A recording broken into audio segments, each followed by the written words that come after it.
My family sat across from me at my own mother's kitchen table, the same table where I had fed her, medicated her, held her through her worst nights, and told me the inheritance had already been distributed. My sister smiled when she said it, like I should have expected this. Like 2 years of my life was just my contribution. Like I was never supposed to get anything at all. My mother, Lorraine, never called me her favorite. She never had to. The way she said Brenda's name, soft, like something precious, said everything. My name came out different, clipped, like a task on a to-do list. I noticed it first when I was 9 years old, sitting at the kitchen counter watching Mom spend 45 minutes braiding Brenda's hair before school. When I asked her to braid mine, she handed me a rubber band and said she was running late. I stopped asking after that. Not just for braids, for a lot of things. Growing up, Brenda was the daughter my mother dressed up and showed off. My brother Colt was the son she prayed over and protected. And I was the one who set the table, did the dishes, remembered every appointment, and made sure everything ran smoothly, without anyone ever noticing. Not because I was loved more, but because somewhere along the way, my family figured out that I would show up regardless, that I didn't need to be asked twice, that Emily would handle it. Emily always handles it. By the time I was 34, I was managing a dental office in Seattle, making $52,000 a year, finally building something that felt like mine. I had my own apartment, a small savings account I was genuinely proud of, and a life that didn't revolve around proving my worth to people who'd already decided it. For the first time in years, I felt steady. I felt like I was enough, just as I was. Then my mother got sick, stage 3 kidney disease with complications. The doctors were honest. She wasn't going to recover. She needed consistent daily care. And within 2 weeks of that diagnosis, the phone calls started. First Brenda, then Colt. The message was the same both times, just packaged differently. Brenda cried on the phone. Colt used logic. But what they were both really saying was, Emily, you're the closest one. Emily, you don't have kids. Emily, your job is flexible. Emily, it just makes sense. And just like that 9-year-old girl who stopped asking for things, I said yes. I gave my notice on a Tuesday. My manager looked at me across her desk with this expression I still think about, somewhere between sympathy and warning. She said, Emily, make sure you have something in writing before you walk away from this. I laughed it off. I told her it was family. Like that word was supposed to mean protection. Like that word was a contract. It wasn't. The first month was brutal in ways I hadn't prepared for. Mom needed help bathing, medicating, eating, sometimes all within the same hour. I was sleeping 4, maybe 5 hours a night. I stopped cooking real meals for myself. I lived on coffee and whatever I could grab between her appointments and her medication schedule. Brenda called every Sunday, 10 minutes, maybe 12. She'd ask how Mom was doing, say, "You're doing such an amazing job, Em," and then mention something about her own week, her vacation plans, her kitchen renovation, like we were just two sisters catching up. Like I wasn't running on empty in our mother's house while she was picking out backsplash tile in Phoenix. Colt was worse because he was quieter about it. He visited once in the first 4 months, stayed 3 days, let Mom fuss over him like he was the one who needed care, and left without doing a single thing that mattered. But those 3 days, Mom was luminous, laughing, calling him her baby boy. I watched it from the doorway of her kitchen, dish towel in my hand, and felt something I'm not proud of, a hot, ugly jealousy that sat in my chest for days after he left. 6 months in, I found a letter on the kitchen counter. Cream-colored envelope, return address from a law office downtown, Hargrove and Mills, Mom's name on the front. I didn't open it. It wasn't mine to open. But I noticed it, and the next morning, it was gone. I asked Mom about it casually, the way you ask about something when you already feel the ground shifting under you. She waved her hand and said, "Just some paperwork, baby. Nothing for you to worry about." That phrase, "nothing for you to worry about," I had heard it my entire childhood whenever something was being decided without me. It always meant the opposite of nothing. I called Brenda that night, asked if she knew anything about legal paperwork Mom had received. There was a pause, brief, barely a second, but I had known Brenda my whole life. That pause was a full confession. She said, "Mom's just getting her affairs in order, Emily. That's normal at this stage." I hung up and sat in the dark for a long time. Mom died on a Thursday morning in early March. Quietly, the way she had lived the last few months, small and still and tired. I was the one holding her hand. I was the one who called the hospice nurse. I was the one who sat in that room for 2 hours after they took her, unable to move, unable to cry, unable to do anything except stare at the indent her body had left in the mattress. Brenda arrived that evening with a rolling suitcase and a casserole dish someone else had made. She hugged me at the door and said, "You did good, Em. You really did good." I believed her. I was too exhausted and too broken to do anything else. The weeks that followed were a blur of grief and silence. Brenda took over all the paperwork immediately: death certificates, the funeral home, the attorney's office. Every time I asked about the estate, she said the same thing. "It's being processed, Emily. These things take time. Just rest." And I tried. I genuinely tried. But my savings account was down to $4,000. I had no job to return to. I had spent 23 months pouring everything I had into a house that wasn't mine, caring for a woman who was gone now, and I had absolutely nothing to show for it except exhaustion that lived in my bones. 7 weeks after the funeral, I called Hargrove and Mills myself. The paralegal who answered was pleasant, professional, completely unaware that she was about to detonate something inside me. She pulled up the file. Then she got quiet in a way that told me everything before she said a single word.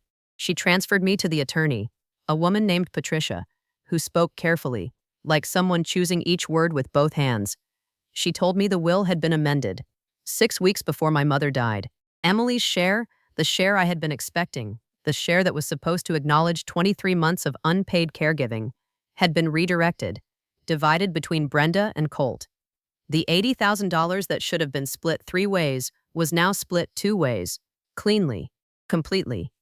What had been left for me was documented in a single line: personal effects as selected by Lorraine, 1 jewelry box, contents included. I sat on my mother's kitchen floor, the floor I had mopped every week for almost 2 years, and I didn't scream. I didn't cry. I just kept reading that line over and over again, like if I read it enough times it would start to make sense. It never did. I called Brenda that same night. I didn't plan what I was going to say. I just dialed. She picked up on the second ring, and I could hear background noise, her husband's voice, her television, the sound of a normal evening in a normal house. And something about that contrast made my hands shake so hard I had to grip the phone with both of them. I said, "Brenda, I spoke to Patricia at Hargrove and Mills today." The background noise stopped. Not faded, stopped. Like she had walked into another room and closed the door. And then her voice came back different. Measured, prepared. Like she had been rehearsing for this exact phone call for 7 weeks. She said, "Emily, Mom made her own decisions.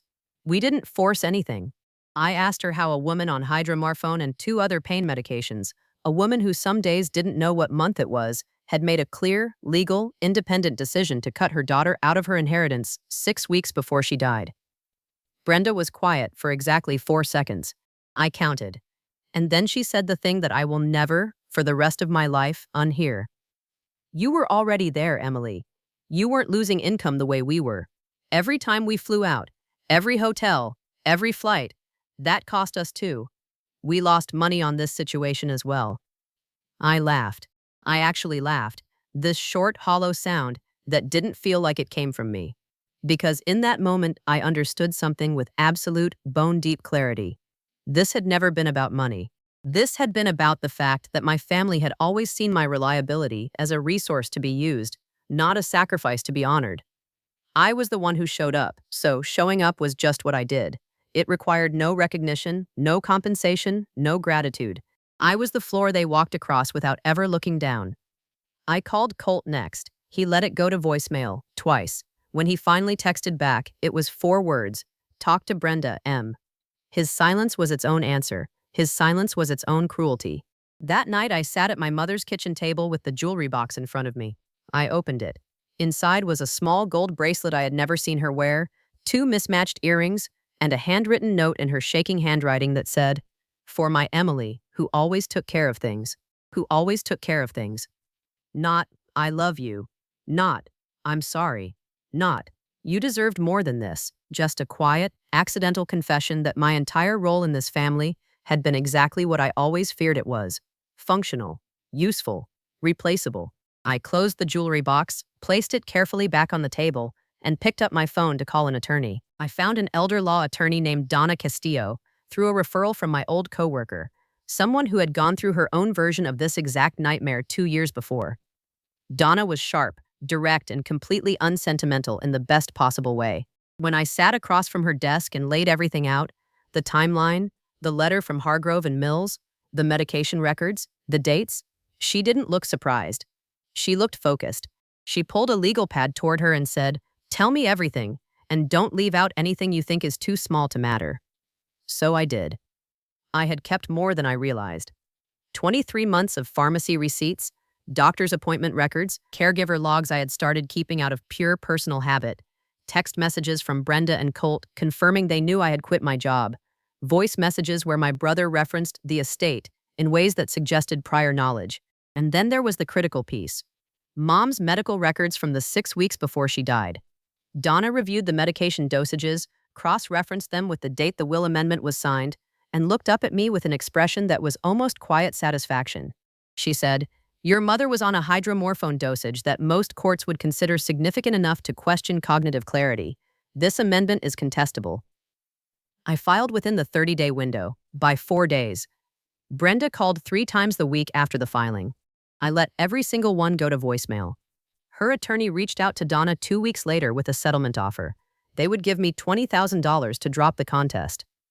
Donna laid the offer on her desk, looked at me, and waited. I thought about that kitchen floor. I thought about $4,000 in my savings account. I thought about, "You were already there, Emily." I said no. The court process took 4 months. It was not cinematic. It was paperwork and depositions and waiting and more waiting. But the medical evidence was undeniable. The judge ruled that the amendment lacked sufficient proof of cognitive clarity at the time of signing. The original will was reinstated. My share, just over $26,000 from the estate, was returned to me in full. Additionally, Donna had filed a separate claim for documented caregiver compensation based on my logs and the market rate for professional in-home care in Washington state. That settlement added another $18,000, $44,000 total. Not everything I had sacrificed, but enough to breathe again. The moment Brenda realized the extended family knew, because court records are public and our cousin Tilda has always been many things, but quiet is not one of them, was the moment her carefully constructed image cracked in a way that no amount of damage control could fix. She had spent years being the celebrated daughter, the one people admired. And now every family group chat, every holiday table, every cousin's phone call carried the weight of what she had actually done. That was its own justice. Quiet, permanent, and entirely earned. I didn't go back to who I was before any of this. I'm not sure that woman exists anymore. And honestly, I'm not sure I want her back. She said yes too easily. She made herself small so other people could feel comfortable. She confused being needed with being loved. And she spent 34 years waiting for a family to see her value that had already decided her role before she was old enough to question it. The woman I am now is different. Not harder, clearer. There is a difference. If you are in the middle of something that feels like my story, if your family is pressuring you to be the one who sacrifices, the one who shows up, the one who handles it, please hear this. Being dependable is not the same as being disposable. Your reliability is not an invitation for exploitation. And love that only flows in one direction is not love. It is labor. Unpaid, unacknowledged, and unsustainable. Document everything. Every appointment, every medication, every hour. Not because you expect betrayal, but because caregiving is real, quantifiable work, and you deserve to have a record of what you gave. Talk to an elder law attorney before a will is finalized, if there are assets involved. Ask the uncomfortable questions while there is still time to get honest answers. Your discomfort in that conversation is temporary. The consequences of silence can last years. And if the betrayal has already happened, if you are sitting somewhere right now with a jewelry box and a hollow feeling in your chest, know that 30 days matters. Legally, emotionally, practically. Do not let grief paralyze you past your own deadline. I kept that jewelry box, not as a wound, as a reminder. A reminder that I always took care of things. And now, finally, I take care of myself first. If this story sat with you, if some part of it felt uncomfortably familiar, I want you to know that you are not alone, And you are not crazy for feeling what you felt. Leave me a comment below. Tell me one word that describes how this made you feel. Just one word. I read every single one. And if you know someone who has been the Emily in their family, share this with her. She needs to hear it.